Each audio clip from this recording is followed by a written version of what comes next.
बिस्मिल्लाहिर्रहमानिर्रहीम। अस्सलाम वालेकुम। कैसे हैं आप सब? I am your instructor Maliha Yasmin and I welcome you all in my class science grade 5 belief number 13.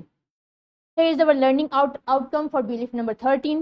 Have a look and then have a look on the solution of the bridging we just have attempted. And today we are going to study how these microorganisms get into our body. How do they enter into our body? देखते हैं। Micro organisms के हमारी body में जाने के तीन main रास्ते हैं, तीन अहम तरीके हैं या बुनियादी तरीके हैं। क्या क्या? सबसे पहले नाक है। हवा के जरिए जब हम सांस लेते हैं तो जर्म्स हमारी नाक में जाते हैं।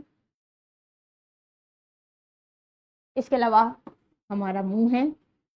जब हम मुंह के जरिए सांस लेते हैं तब भी जर्म्स हमारे अंदर जाते हैं। इसके अलावा इसके साथ साथ जब हम कुछ खाना खाते हैं, कुछ कंटेमिनेटेड, कुछ डर्टी पोल्यूटेड फूड, पानी पीते हैं तो भी जर्म्स हमारी बॉडी में एंटर हो जाते हैं। इसके अलावा कट्स हैं, वूंड्स हैं जिन्हें अनएड्रेस्ड रहने दिया जाए, जिन पे बैंडेज ना की जाए प्रॉपर, जिनकी केयर ना की जाए, इनके जरिए भी जर्म्स हमारी बॉडी में चले जाते हैं जो इन्फेक्शन कॉज करते हैं। अब हम वन बाय वन देखते हैं कि ये इन डिटेल किस तरह के डिजीजेस कॉज करते हैं। सबसे पहले इनहेलिंग या ब्रीदिंग। जब हम सांस लेते हैं तो जर्म्स हमारी बॉडी में जाते हैं। एक तो जब हमने सांस लिया तो जर्म्स हमारी बॉडी में एंटर हो गए। अब वो जर्म्स हवा में कहाँ से आए? हवा में वो जर्म्स आते हैं कंटेमिनेटेड इन्फेक्टेड पर्सन से। जब भी कोई शख्स छींकता है, खांसता है, किसी को फ्लू है और ऐसा शख्स जब सांस लेता है या छींकने के दौरान पार्टिकल्स हवा में स्प्रेड होते हैं और हेल्दी पर्सन्स जब इस एटमॉस्फेयर में सांस लेते हैं तो वो जर्म्स इन्फेक्टेड पर्सन से हेल्दी पर्सन्स की तरफ मूव कर लेते हैं। तो इस तरह इनहेलिंग, मास्क के बगैर जब हम इनहेलिंग करेंगे, सांस लेंगे कंटेमिनेटेड एनवायरनमेंट में तो जर्म्स ट्रांसफर होंगे। इसी तरह आपने देखा होगा कि इसके एग्जाम्पल है, क्लास में किसी एक स्टूडेंट को अगर फ्लू हो तो बहुत जल्द, बहुत कुछ ही दिनों में क्लास के बेशतर बच्चों को फ्लू हो जाएगा। और इसकी वजह यही है कि जो फ्लू से कंटेमिनेटेड इन्फेक्टेड स्टूडेंट्स हैं, जब वो सांस लेंगे तो वो हेल्दी स्टूडेंट्स को भी इन्फेक्ट करेंगे। ऐसी डिजीजेस जो एक पर्सन से दूसरे पर्सन में ट्रांसफर होती हैं इन्हें कहते हैं कंटेमिनेटेड डिजीजेस। और कंटेमिनेटेड डिजीजेस क्या हैं? Germs in the breath of an infected person are released into the air when they breathe without a mask. जब हम मास्क लिए बगैर सांस लेंगे तो जर्म्स ट्रांसफर हो जाएंगे। अब कंटेमिनेटेड डिजीजेस या कंटेजियस डिजीजेस कौन सी हैं? दो कंटेजियस डिजीजेस हैं, फ्लू और कोविड-19। इन दोनों के सिम्टम्स भी तकरीबन एक दूसरे से मिलते हैं। और आपने जब वायरस पढ़ा था तो ये भी देखा था कि फ्लू और कोविड-19 दोनों वायरल होती हैं, वायरस कॉज करते हैं और इनके वायरस भी तकरीबन मिलता जुलता है, एक जैसे ही दिखने में लगता है। लेकिन तमाम डिजीजेस इस तरह से एक शख्स से दूसरे शख्स में नहीं जाती। बहुत सी डिजीजेस ऐसी हैं जो कि मुंह के जरिए जाती हैं, कंटेमिनेटेड फूड के जरिए जाती हैं, पोल्यूटेड फूड के जरिए हमारी बॉडी में जाती हैं या फिर पोल्यूटेड वाटर के जरिए जाती हैं। इन्हें हम कहते हैं नॉन कंटेजियस डिजीजेस, क्योंकि ये एक पर्सन से दूसरे पर्सन से में शिफ्ट नहीं होती, बल्कि ये कंटेमिनेटेड फूड और कंटेमिनेटेड वाटर के जरिए शिफ्ट होती हैं। कैसे? देखते हैं। अब फूड कैसे कंटेमिनेट होगा ये देखते हैं जरा। किसी जगह पे गार्बेज था, वहां पे कुछ मक्खियां, कुछ मच्छर आए, कुछ और इंसेक्ट आए। जब वो इस गार्बेज के ऊपर लैंड करेंगे तो यहाँ से जर्म्स इनकी बॉडी के साथ अटैच हो जाएंगे।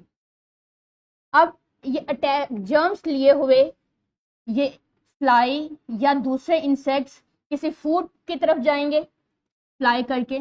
जब भी किसी खाने की चीज पे बैठेंगे तो यहाँ से जर्म्स सैंडविच के ऊपर या किसी भी दूसरी चीज, खाने की चीज के ऊपर पानी में शिफ्ट हो जाएंगे। यहाँ से जर्म्स आए गार्बेज से इस मक्खी ने, फ्लाई ने जर्म कैरी किया और फूड तक मुंतकिल कर दिया, ट्रांसफर कर दिया।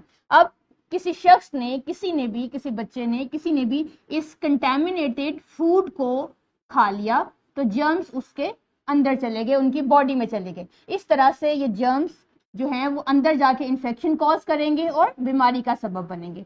तो इस तरह से जो डिजीजेस कॉज होती हैं पोल्यूटेड फूड के जरिए या पोल्यूटेड कंटेमिनेटेड वाटर के जरिए, इन्हें हम कहते हैं नॉन कंटेजियस डिजीजेस, क्योंकि इनका सोर्स पर्सन नहीं है। और नॉन कंटेजियस डिजीजेस में सबसे पहले है कॉलेरा, जिसे आप हैजा कहते हैं। और इसके सिम्टम्स क्या हैं? डायरिया, और वॉमिटिंग।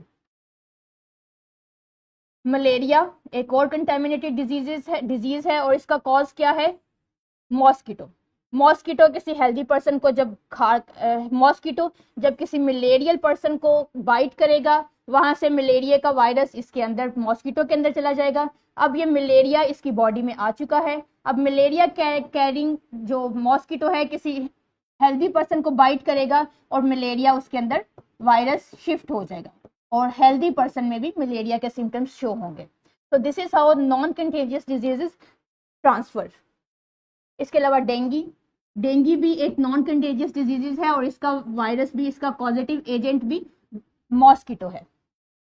इसके अलावा टाइफॉइड का पॉजिटिव एजेंट या इसका mode of transmission polluted water है। टाइफॉइड गंदे पानी में इसके जर्म्स बैक्टीरिया एग्जिस्ट करते हैं और जब कोई हेल्दी पर्सन ये गंदा पानी इनटेक करता है, पीता है, तो जर्म्स उसमें ट्रांसफर हो जाते हैं। So it was all about contagious and non contagious diseases. आपने इसका डिफरेंस भी समझ लिया। अब आते हैं अपने फॉर्मेटिव चेक की तरफ। अपनी बुक पे देखिए, एक एमसीक्यू आप सॉल्व करेंगे और फिर क्लास वर्क में जो वर्कबुक का पोर्शन है उसमें क्लास वर्क का पोर्शन सॉल्व करेंगे। इसके बाद थ्राइव है। थ्राइव के लिए आप काम करेंगे अपने वर्कबुक पे और फिर अपनी टीचर से होमवर्क शेयर करेंगे। अब हम बी लिफ्ट नंबर 14 में आपसे मिलते हैं। अपना ख्याल रखिएगा। अल्लाह हाफिज।